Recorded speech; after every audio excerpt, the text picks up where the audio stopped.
Welcome to Teen's World.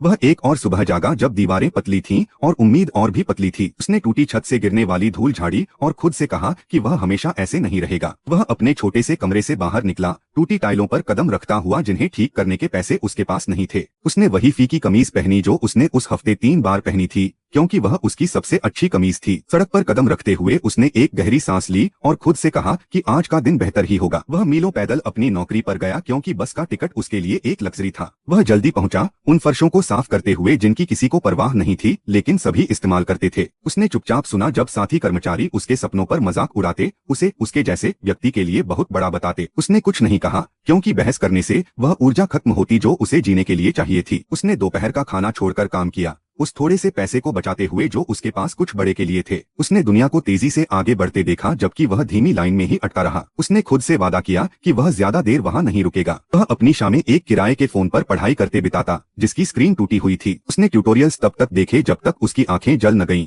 उन कौशलों को सीखते हुए जो किसी को नहीं पता थे कि उसमें हैं। वह कुछ ही घंटे सोता, लेकिन हर मिनट की मेहनत उसे ज्यादा जीवित महसूस कराती। वह हर सिक्का बचाता तब भी जब भूख महत्वाकांक्षा से जोर से गुर्राती। उसने कुछ भी गैर जरूरी नहीं खरीदा तब भी जब लालच हुआ। उसने अनुशासन कठिन तरीके से सीखा, त्याग से, आराम से नहीं। वह इतनी बार असफल हुआ कि गिनती खत्म हो गई, लेकिन असफलता डरावनी की बजाय परिचित बन गई। हर ठोकर के बाद वह जल्दी जागा और खुद से एक बार और कोशिश करने को कहा। उसने बेहतर नौकरियों के लिए आवेदन किए और बार बार अस्वीकृति मिली। वह नहीं रुका, आत्मविश्वास के कारण नहीं बल्कि इसलिए कि उसके पास कोई चारा नहीं था। आखिरकार उसे एक इंटरव्यू मिला जहां मैनेजर ने उसके घिसे जूते देखे और लगभग उसे टाल ही दिया। उसने इतने दृढ़ संकल्प से बात की कि मैनेजर ने उसे एक मौका देने का फैसला किया। उसने बाकी सबसे ज्यादा मेहनत की, सबसे पहले आता और सबसे आखिरी में जाता। उसने सवाल पूछे, तेजी से सीखा और भी तेजी से सुधार किया। उसने और पैसे बचाए और रात की कक्षा में दाखिला लिया ताकि अपने हुनर को और निखार सके। उसने अपने सीखे हुए ज्ञान का इस्तेमाल करके एक छोटा साइड बिजनेस शुरू किया। वह वीकेंड पर काम करता जब बाकी लोग आराम करते,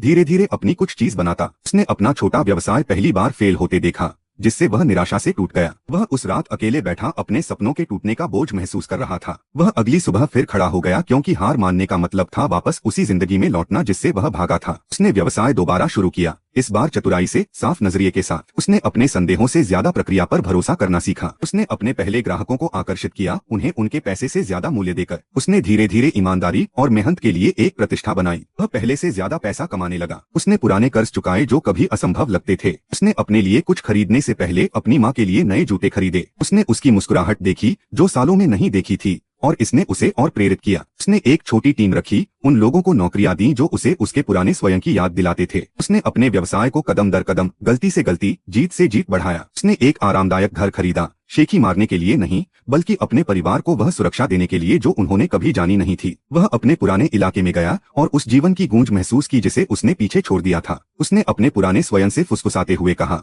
हमने हार नहीं मानी, इसीलिए हम यहाँ पहुँचे। उसने महसूस किया कि उसकी सफलता में किसी भाग्य का हाथ नहीं था बल्कि बहानों पर तरक्की को चुनने का था। उसने समझा कि अमीर बनना पैसे के बारे में नहीं था बल्कि उस इंसान के बारे में था जो इसे कमाने के काबिल बने। उसने खुद से वादा किया कि वह विनम्र बना रहेगा, काम करता रहेगा, बढ़ता रहेगा। वह जानता था कि उसकी यात्रा खत्म नहीं हुई थी क्योंकि महत्वाकांक्षा आराम शुरू होते ही खत्म नहीं होती। उसने अपने हाथों से बनाई जिंदगी पर मुस्कुराते हुए उन दिनों को याद किया जब उसके पास कुछ नहीं था। वह उस रात डर से नहीं बल्कि कृतज्ञता के साथ सोया।